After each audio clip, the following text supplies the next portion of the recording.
지금 바울은 16절에 나온 것처럼 오순절 안에 예루살렘에 이르기 위해 급히 가고 있었습니다. 그렇게 가는 중이에요. 그래서 14절 보면 앗소라는 데서 일행들이 탄 배에 올라타서 미둘레네라는 곳을 들러 기오, 사모라는 데를 거쳐 밀레도까지 왔습니다. 지도를 보시면 확인이 될 텐데 지금 나오는 앗소 다음에 미둘레네, 기오, 사모, 밀레도 이런 데가 다 어디냐면 밀레도는 아니지만 중간에 다 이렇게 그 지금의 터키 앞에 있는 섬들에 있는 항구예요. 본토의 대륙의 그 항구들이 아니고 예를 들면 에베소는 터키 본토에 붙어 있는 항구, 당시는 항구였어요. 지금은 해안선이 한 10km 정도 밀려나가서 항구가 아닌데 에베소는 본토에 붙어 있는 항구잖아요. 근데 여기 있는 미둘레네, 기오, 사모 이런 데는 다 섬에 있는 항구들이에요. 그 본토를 따라가면 반도 때문에 이렇게 많이 돌아야 돼서 연해로 가니까 좀 배는 안전한 편이고 쉽기는 한데 시간이 오래 걸리니까 바쁘니까 섬을 이렇게 콩콩콩콩 찍고 가는 항로에 있는 배를 탄 거예요. 이해가 되시죠? 그렇게 해서 해안 근처 섬을 따라 이동하는 중에 지나가니까 밀레도까지 가니까 에베소를 그냥 지나친 거예요. 에베소는 섬에 있는 항이 아니고 저 안쪽에 있는 항구니까 들르지 않고 갔어요. 근데 이상한 거는 지나갔으면 지나갔지. 17절 사람을 에베소로 보냅니다. 그리고 교회 장로들을 불렀어요. 교회 여기 나오는 교회 장로들은 각 누구누구의 집에 모이는 교회라고 할 때의 교회의 그 집 어른을 말하는 거예요.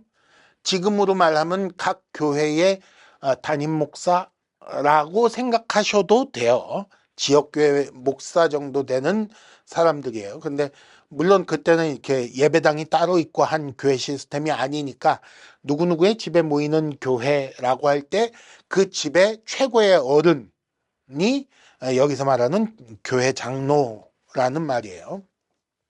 그 사람들 이렇게 불렀어요. 생각해 봅시다. 밀레도에서 에베소는 얼마나 걸릴까? 밀레도에서 에베소가 60km가 좀 넘어요. 경로에 따라 다른데 뭐 64km, 67km 뭐 이렇게 나와요. 그래서 70km가 좀 안 되고. 그러면 걸어서 갔다 오면 얼마나 걸려? 가는데 이틀, 오는데 이틀 걸려요. 그쵸? 하루에 걸어갔다 하루에 올 수 있는 거리는 아니에요. 열심히 걸어 이틀 갔다가 이틀 와야 돼요. 그러면 바울이 여기서 에베소 가서 장로들을 좀 불러오게 그러면 네 그러고는 그 다음날 아침에 새벽같이 일어나서 가서 이틀 가서 장로님들 바울께서 사도께서 부르십니다. 그러면 또 집집마다 쭉 모여 있어요. 한 군데 모여 있는 게 아니니까 전화가 있는 것도 아니고 집집마다 다니면서 뭐 이래 어디로 뭐 이래 여기 공터 말고 밀레도로 뭐 이래 거기까지 그러면 이틀 갈 것도 준비해 가지고 짐 싸가 들고 그 많은 사람들이 또 이틀을 쭉 온 거예요. 일이 어떻게 진행되는지 머릿속에 그려보시라고 일부러 얘기하고 있는 거예요. 급히 간다며. 왜 이런 일을 하고 있어요? 급해서 에베소도 안 들려놓고 왜 이 왕복 나흘거리 되는 길을 사람을 보내 장로들을 불러다가 가르치고 갈까요? 이상하죠. 급히 가느라 갈 수는 없지만 반드시 해야 할 무슨 말이 있었던 거예요. 에베소를 들리면 누구의 집에 모이는 교회마다 돌아다니며 얘기를 하느라고 오래 걸릴 수도 있고 성도들을 보면 또 뭐 질문하면 답해줘야 되고 뭐 시원찮게 알고 있으면 다시 가르쳐줘야 되고 오래 걸릴 수 있으니까 아예 각 교회 장로들만, 책임자들만 불러다가 여기서 한 방에 이건 꼭 필요한 거니까 잘 들으세요. 그리고 가르쳐서 급히 가느라 지나가긴 하지만 꼭 해야 되는 말, 안 할 수 없는 말을 교회 장로들에게 해서 그들을 통해 각 교회의 성도들에게 전달되도록 해야 할 말이 있었다는 거예요. 그러니까 가지는 못하더라도 불러다가 얘기를 하게 된 거죠. 어쩌면은 그 말이 드로아에서 밤새 했던 그 말이 아닐까라고 생각할 수 있어요. 그만큼 중요하니까 드로아에서는 밤새 했던 것이고, 그런 것처럼 이제는 에베소를 그냥 못 지나가고 에베소 장로들을 불러다가 얘기를 하고 있는 거예요. 그리고 그 내용이 오늘 말씀, 우리가 읽은 말씀에 기록되어 있는 거죠. 특히 에베소라는 지역에 대한 바울의 애정이라는 걸 생각해 보고, 또 하나 오늘 말씀 마지막쯤에 다시 그 얼굴을 보지 못하리라 한 말로 말미암아 그랬는데, 중간에 이제 사도 바울이 다시 얼굴을 보지 못하리라 25절에 얘기했죠. 다시 보지 못한다 그러니까 이건 유언이란 말이에요. 거의 그 유언 같은 상황과 함께 에베소에 대한 애정을 함께 생각해 보면, 교회에 대해서 반드시 해주고 싶었던, 교회가 반드시 알아야만 하는 특히 중요한 말씀일 것이라고 보고, 그렇게 생각하고 이 말씀을 읽을 필요가 있겠다라는 얘기를 하는 거예요.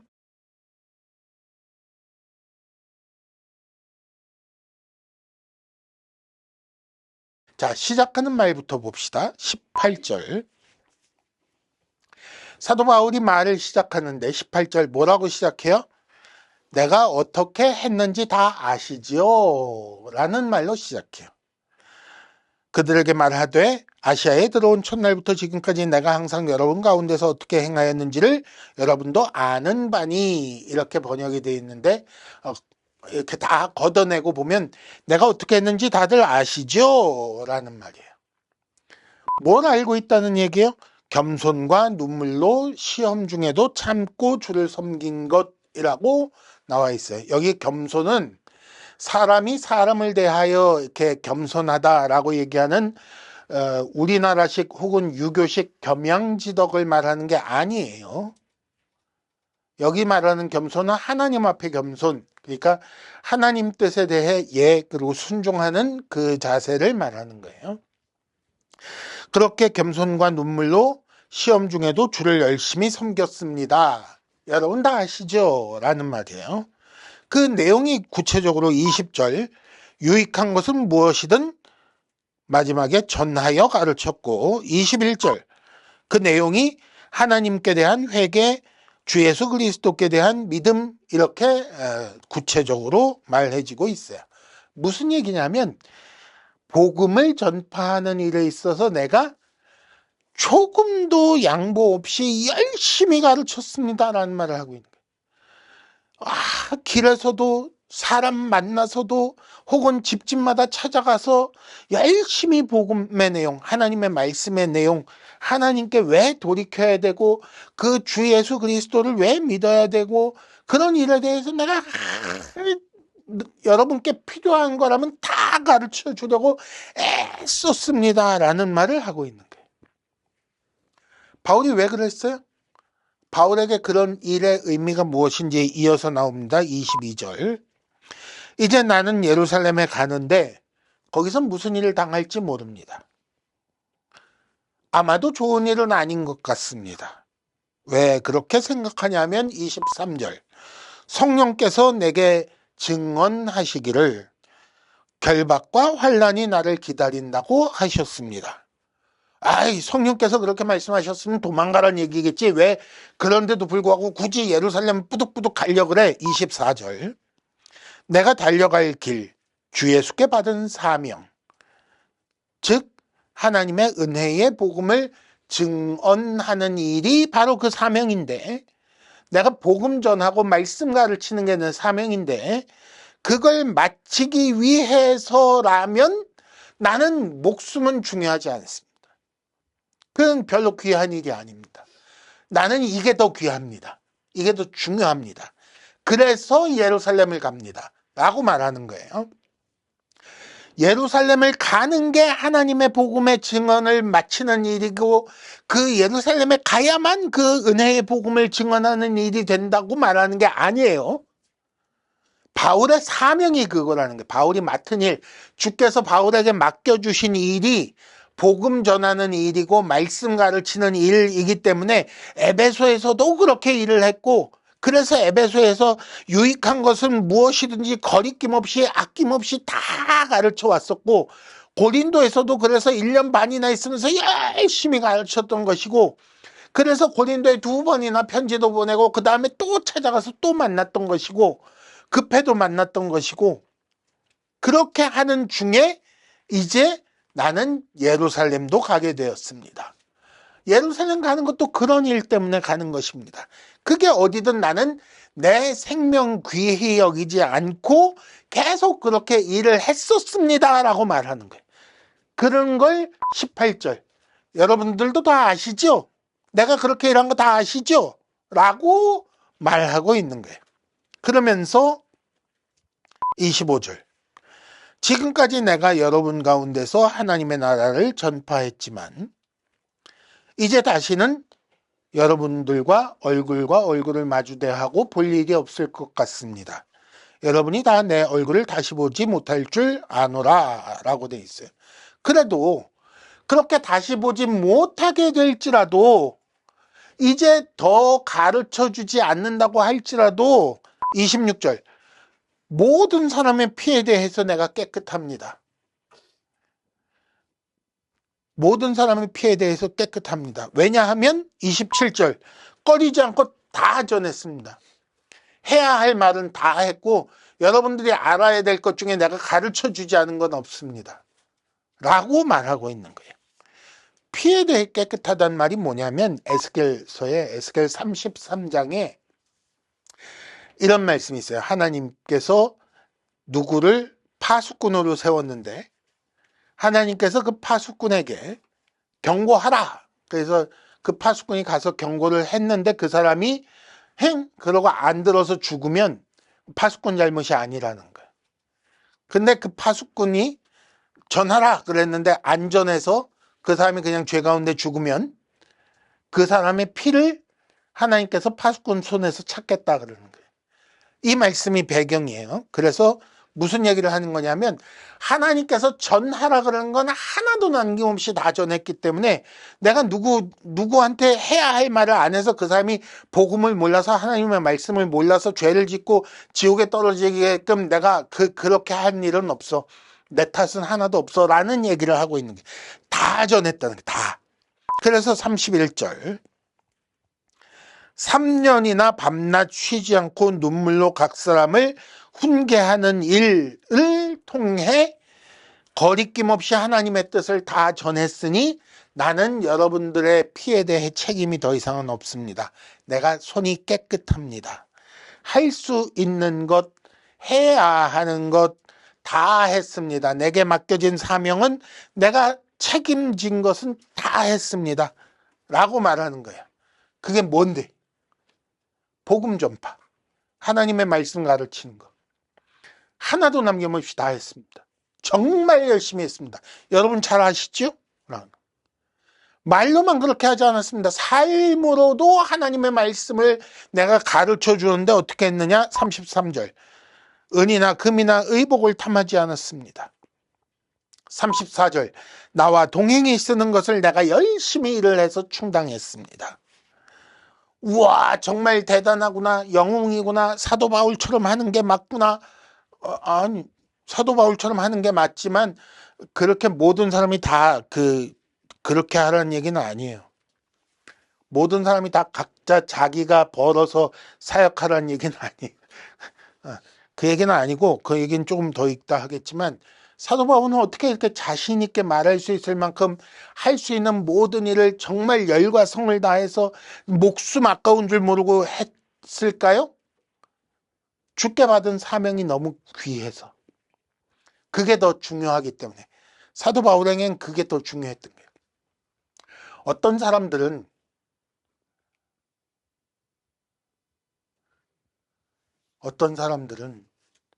친구들 앞에서 체면이 더 중요한 사람들이 있어요. 그래서 어떤 사람들은 그래서 그 교회 헌금은 안 해줘. 하나님 뜻대로 자기 돈 있는 거 갖고 어려운 사람 돕는 일은 안 해도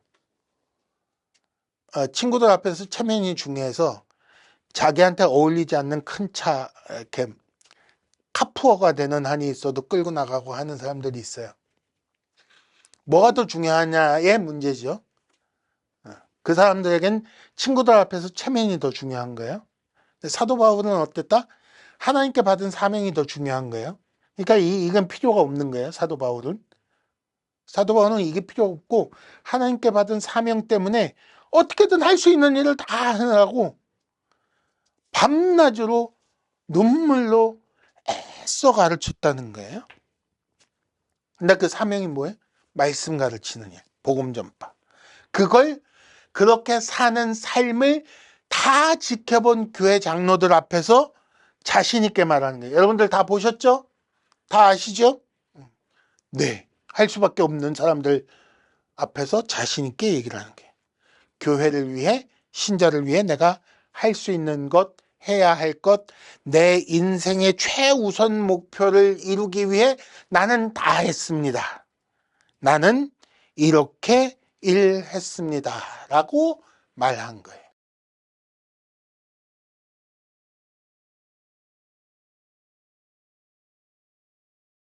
그러면 바울은 왜 이런 말을 했을까? 자랑하려고 그랬을까요? 내가 이렇게 했으니까 여러분 헌금하십시오. 내가 예루살렘 가는 경비로 조금 쓰고 예루살렘 교회 어려운 사람들 돕고 남은 게 있으면 로마까지 가는 길에 사용하겠습니다. 헌금하십시오. 집 팔아 오십시오. 이랬을까요? 그러려고 한 게 아니에요. 왜 이런 얘기를 해요? 이 에베소 교회의 장로들이 여러분 제가 한 것처럼 하십시오 라고 말하려고 그러는 거예요. 제가 어떻게 교회를 섬겼는지 다 아시지 않습니까? 이 교회를 위하여 이 사명을 맡은 자로서 어떻게 일했는지 다 아시지 않습니까? 여러분도 교회를 위하여 사명을 받은 자들이니 여러분도 나처럼 그렇게 모든 걸 다 맞춰 일해야 옳지 않습니까? 라는 얘기를 하고 싶은 거예요. 28절. 여러분은 자기를 위하여 또는 온 양떼를 위하여 삼가라. 성령이 그들 가운데서 여러분을 감독자로 삼고. 여기 보세요. 성령께서 그 에베소에 있는 사람들 가운데 여러분을 감독자로 뽑으셨습니다. 선택하여 뽑으셨습니다. 그리고 여러분들에게 사명을 주셨습니다. 어떤 사명?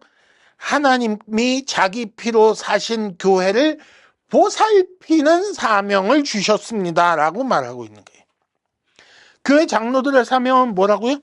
교회를 보살피는 거예요. 보살핀다 그러니까 이해가 잘 안 될 수도 있는데 이게 무슨 얘기냐면 목자가 양떼를 먹이는 것처럼 꼴을 먹이다라는 말이에요. 그게 보살피다라는 말이에요. 그 사명을 누가 주셨다고요? 성령께서 주셨습니다. 그 성령께서 주신 사명을 다 잘 감당하기 위해 뭘 해야 합니까? 자기 자신도 살피고 자기에게 맡겨진 온 양떼도 살피는 일이 필요합니다. 그걸 삼가다라는 말로 써요. 삼가다라는 건 이렇게 잘 주의 깊게 살펴본다는 말이에요. 꼼꼼히 들여다본다는 얘기. 복음의 말씀을 떠나지 않게 복음의 말씀을 왜곡하여 이해하고 잘못된 믿음을 가지고 다른 길로 가지 않게 아까 얘기한 대로 하면 목자가 양을 먹일 때 이 풀은 좋은 풀이니까 이 풀을 먹게 저기 가면 독초가 있는데 그거 먹지 못하게 그 일을 삼가다라는 말로 표현하는 거예요. 그렇게 보살피라는 게 좋은 꼴을 먹이라. 말씀을 좋은 걸 먹이고 그래서 교회가 든든하게 독초 먹지 않고 잘 자라게 그렇게 일하라 해서 하나님이 자기 피로 사신, 여기 하나님은 예수님이죠. 자기 피로 사셨으니까 예수님을 일부러 하나님이라고 표현하고 있는 거예요. 그렇게 해서 예수께서 피로 사셨다. 교회를 위하여 그 생명을 내어놓으셨다.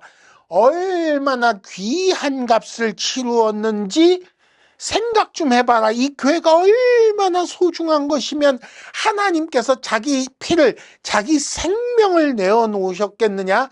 그 교회를 위하여 너희에게 이렇게 귀한 일을 사명으로 맡겨주셨으니 이 일을 위해 열심으로 그 양떼를 먹이는 일을 하라라고 신신당부하고 있는 거예요.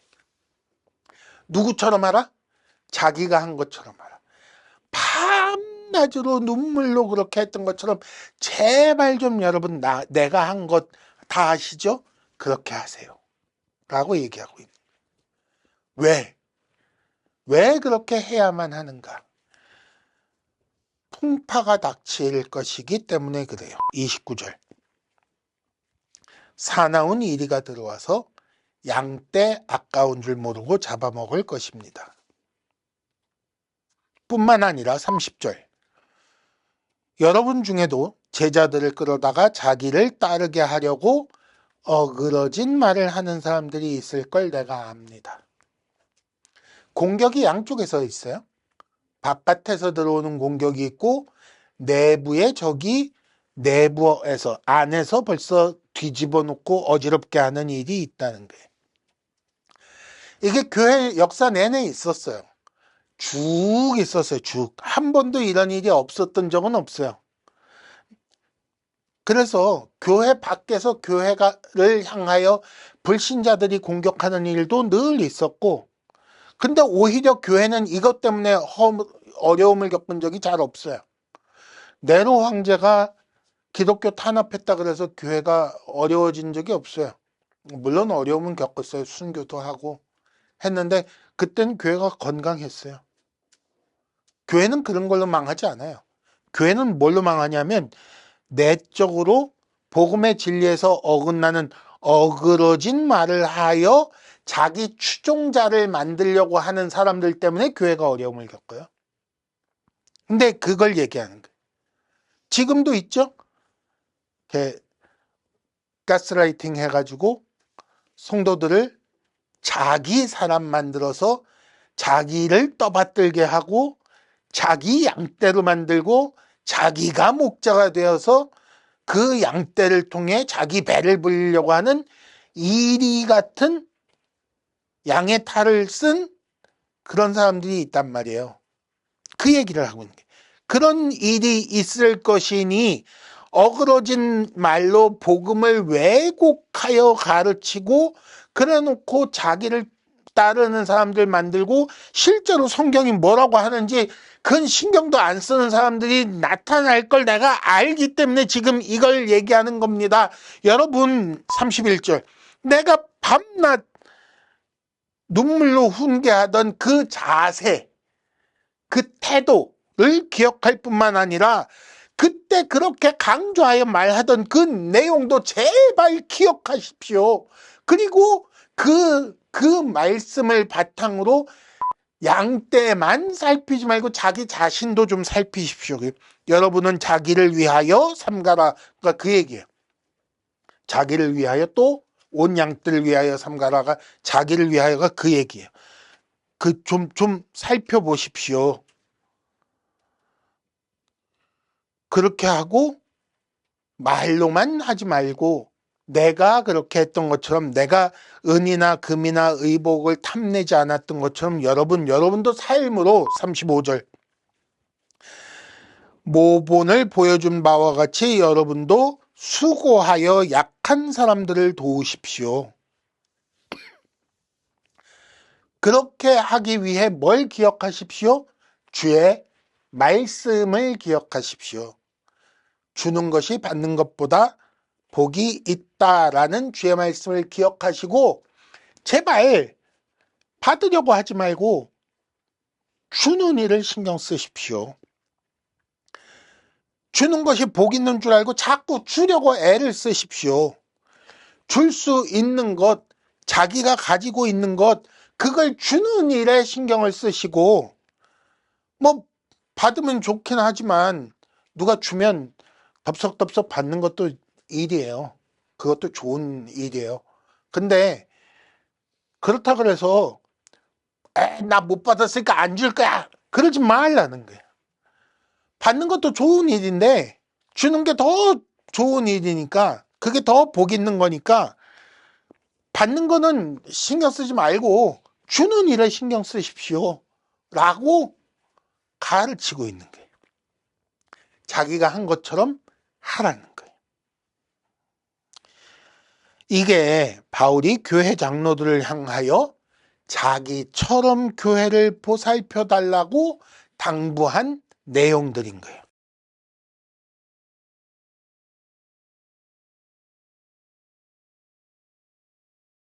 왜 바울은 급하게 가는 중에 굳이 밀레도에서 이틀 가서 사람 불러다가 이틀 와야 되는 사람들을 다 불러다가 이걸 가르쳐야만 했을까요? 왜? 그들이 맡고 있는 교회에 하나님께서 관심을 가지고 지켜보고 계시니까. 하나님이 피로 사셨다면서요. 하나님이 지켜보고 있는 교회니까 그렇게 해야 된다는 거예요. 바울의 사명은 누가 주셨어요? 24절, 주 예수께서 주신 사명, 주 예수께 받은 사명이라고 나와 있어요.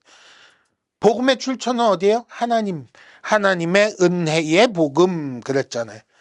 하나님께서 복음을 주시고 그걸 배달하라고 일을 맡기셨던 사명, 그러니까 뭐 어마어마한 것 같지만, 너 이거 제 놈은 누구 갖다 주고 오너라 그러고는 그 쌀 한 가마 지게에다 지어주는 것처럼, 주인 어른이 하인한테 그렇게 일을 시키는 것처럼, 자, 너 이거 누구 갖다 주고 에베소 누구누구 내 집에 전달하고 오너라 그러고 주 예수께서 복음을 맡기셨다는 거예요. 그리고 일을 시키셨다는 거예요. 그래서 갔다 왔다는 거예요. 그런 것처럼 하나님께서 그 일을 시키려고 그 은혜의 복음을 계속 전하게 하려고 28절, 여러분들을 감독자로 삼아 교회를 보살피게 하셨습니다.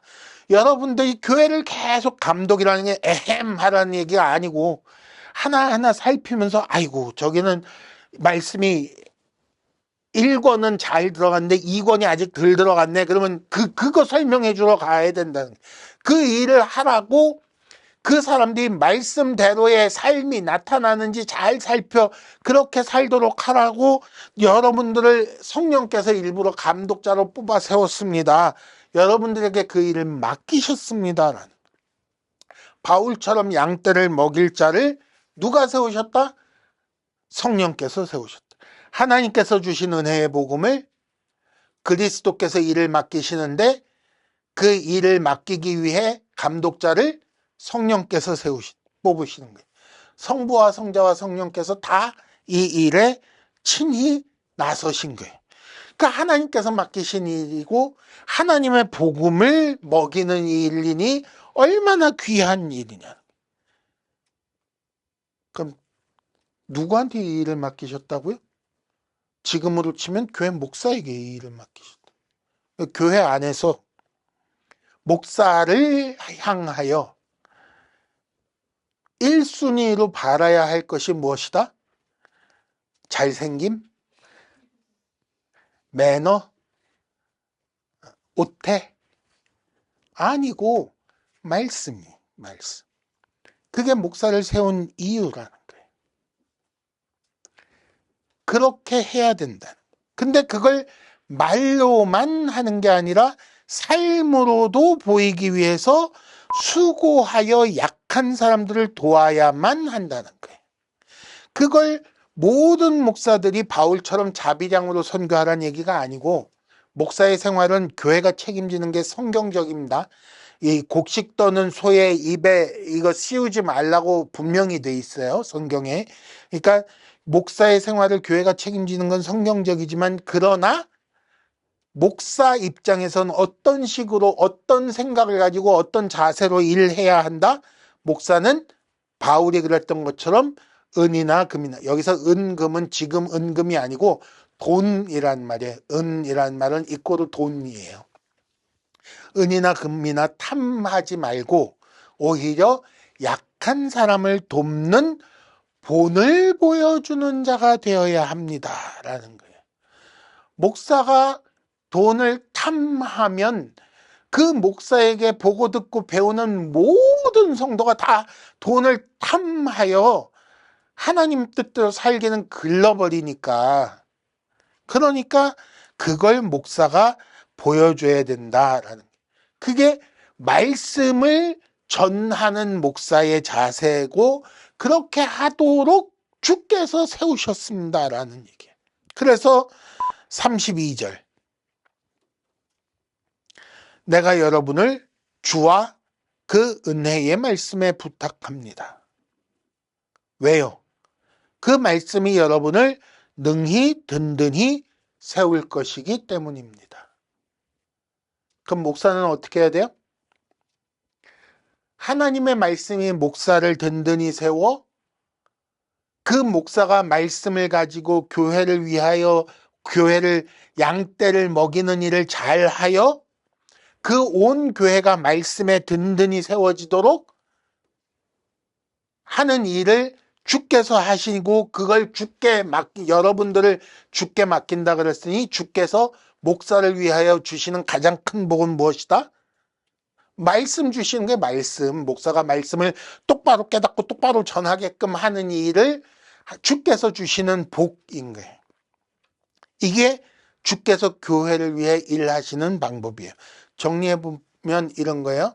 단지 너 가서 말씀 전하라 그리고 사명만 주시는 게 아니라 말씀도 주시고 그 말씀이 교회 지도자를 지배하여 든든히 세워서 그가 교회를 잘 보살피며 주께 받은 은혜의 말씀을 잘 좋은 꼴을 먹이듯이 먹여, 그렇게 하여 하나님께서 자기 피로 사신 교회가 복을 받게, 풍성한 생명을 얻게 하시는 것이 하나님의 일하시는 방법인 거예요.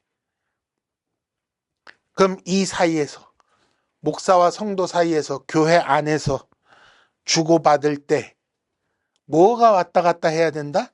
말씀이 왔다 갔다 하는 거예요. 말씀.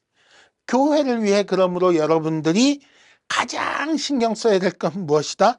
모든 신도가, 특히 지도자들이 말씀으로 충만하여진 것을 신경 써야 되고, 여러분들이 그걸 바라는 것이 옳다라는 게 되는 거지요. 그 말씀을 지금 누가 누구에게? 사도 바울이 에베소 교회 장로들에게 를 통하여 온 교회에게 지금 신신당부하고 있다는 말입니다.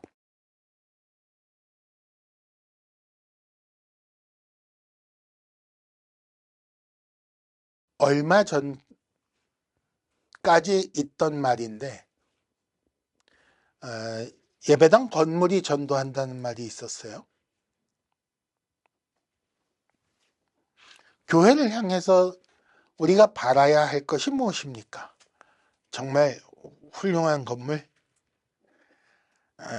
좋은 시설, 편안한 분위기, 아니면 교회 안에 왔을 때 만나는 사람들의 이 친밀한 관계, 다 좋죠.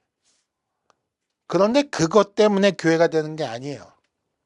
정말 우리가 바라야 할 것, 원해야 할 것은 무엇이다? 유익한 말씀. 그 유익한 말씀을 가르치는 일을 힘써 하는 그런 교회를 바라셔야 돼요.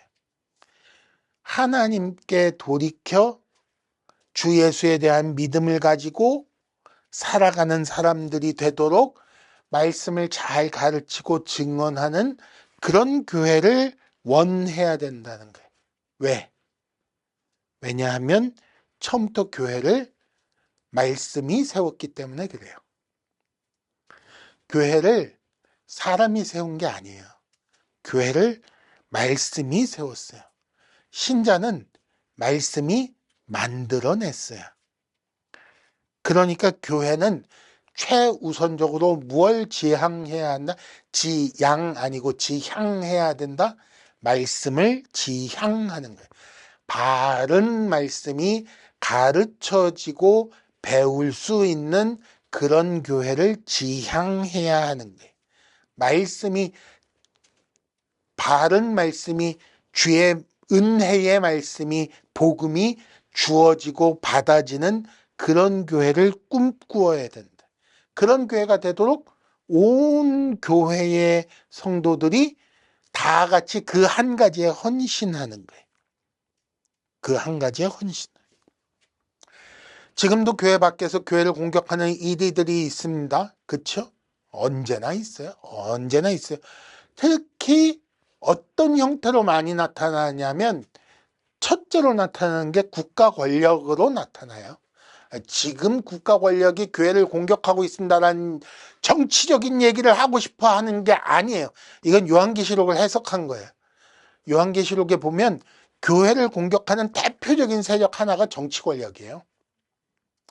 세상 정치 권력은 인기를 바탕으로 하기 때문에 사람들의 인기를 끌기 위해서 교회를 공격하게 돼 있어요. 그래서 유대의 정치 권력을 쥐고 있던 대제사장들과 바리새인으로 구성된 산헤드린 공회가 예수님을 공격했던 거예요. 사람들의 인기 때문에. 그런 식으로 교회를 공격하는 외부의 세력들이 지금도 있습니다. 뿐만 아니라 지금도 교회 안에 말씀을 왜곡하여 자기를 따르는 추종자를 만들려고 하는 그런 세력들이 있고 자기의 영광을 나타내려고 하는 사람들이 있습니다. 누구라고 얘기 안 해도 대충들 감은 있으실 거예요. 이게 점점 나아질까요? 점점 심해집니다. 예수님 계실 때보다 사도 바울이 일할 때가 더 심했고 사도 바울이 일할 때보다 지금이 훨씬 더 심합니다. 이 고난, 안팎에 있는 고난을 잘 이기고 교회가 든든히 서기 위해서 무엇이 필요합니까? 이 교회를 주와 그 은혜의 말씀에 부탁하는 일이 필요합니다. 말씀에 사로잡혀 양떼를 잘 먹이는 목사가 되도록 기도하여 주시고 여러분들도 그렇게 말씀을 추구하는 성도가 되기를 힘써야 하는 것입니다.